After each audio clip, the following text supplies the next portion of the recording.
आज पूरी कौम को मुबारकबाद हो कि इलेक्शन कमीशन ऑफ पाकिस्तान का वो फैसला जिसमें उन्होंने एक आम आदमी तीसरी मर्तबा का एमएनए और लोगों के दिलों में राज करने वाला जमशेद दस्ती को नाअहल किया स्पीकर साहब के रेफरेंस के ऊपर, और जो मुखालफीन कैंडिडेट जिन्होंने 500 वोट लिए थे हमारे खिलाफ, उनकी पिटीशन के ऊपर एक सो कॉल्ड फैसला किया था जिसमें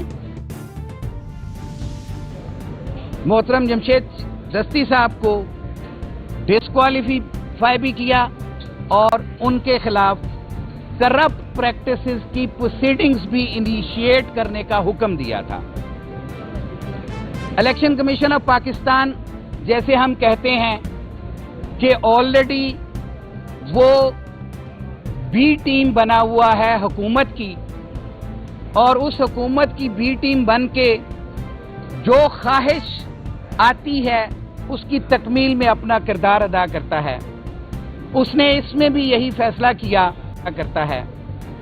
हमने इस ऑर्डर को चैलेंज किया और मुल्तान बेंच में इसको फर्स्ट ऑफ ऑल हमने चैलेंज किया, और वहां पे सदाकत अली खान साहब के पास ये केस लगा और उन्होंने लार्जर बेंच बनाने के लिए chief justice Lahore high court को ये केस भिजवाया।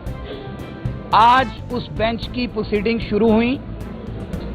आज मोहतरमा चीफ जस्टिस साहबा के बेंच में जब ये प्रोसीडिंग इनिशिएट हुई तो पहला सवाल उनका यही था कि क्या ये रेफरेंस जो है विदाउट डिक्लेरेशन ऑफ कोर्ट जो है वो प्रोसीड हो सकता था या नहीं।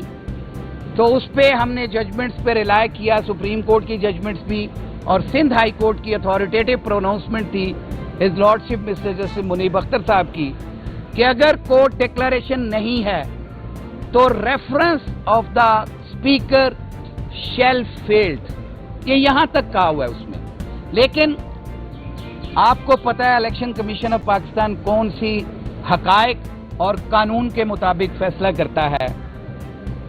आर्गुमेंट्स के बाद इस बेंच ने इस कंक्लूजन तक पहुंचे कि इनका नाअहल करना वो गैर कानूनी है प्रमा फशय, और इनके खिलाफ जो प्रोसीडिंग इनिशिएट करने का हुक्म दिया है उसको भी हम सस्पेंड करते हैं, और जो इलेक्शन शेड्यूल 10 सितंबर के लिए दिया गया था जिसके अंदर नॉमिनेशन पेपर्स जमा हो चुके हैं और कौम का बेदरेग पैसा उस पर लगाया जा रहा था, इन तमाम चीजों को देखते हुए इस बेंच ने इलेक्शन शेड्यूल को भी सस्पेंड कर दिया, इलेक्शन कमीशन का वो फैसला भी सस्पेंड कर दिया, और अटॉर्नी जनरल पाकिस्तान को 27A का नोटिस दिया। हम अपने रब का शुक्र अदा करते हैं और शुक्रिया अदा करते हैं लाहौर हाई कोर्ट के इस बेंच का भी कि जिन्होंने कानून को सामने रखते हुए, आइन को सामने रखते हुए आज इस फैसले को मुअत्तल किया है। हम तमाम दोस्त आप सबके भी शुक्रगुजार हैं कि आप हमारी इस आवाज को पूरी दुनिया तक पहुंचाते हैं और लोगों को हकीकी नुमाइंदों की आवाज आप तक पहुंचती है। अब मैं रिक्वेस्ट करूंगा जमशेद दस्ती साहब से कि वो अपने बारे में बताएं। आज अल्लाह ताला ने हर मैदान में मेरी मदद की और मेरी रहनुमाई की, और क्योंकि मेरा यकीन है कि हक का रास्ता, सच का रास्ता मुश्किल होता है, मगर हक और सच के साथ अल्लाह की मदद है। जिसके साथ अल्लाह की मदद होती है वो कभी नाकाम नहीं हो सकता। क्योंकि मैं खुद भी 12-13 साल मैंने भेड़ बकरियां चराई हैं, मेहनत मजदूरी की है। आप देखें कि उन खित्ते में आम आदमी को कौन कबूल करता है। गरीब आदमी की तो इस सियासत में गुंजाइश ही नहीं है, जहाँ तो बड़े बड़े मालदार, बड़े बिजनेसमैन, बड़े सरमायादार, जागीरदार, जमीनों के मालिक।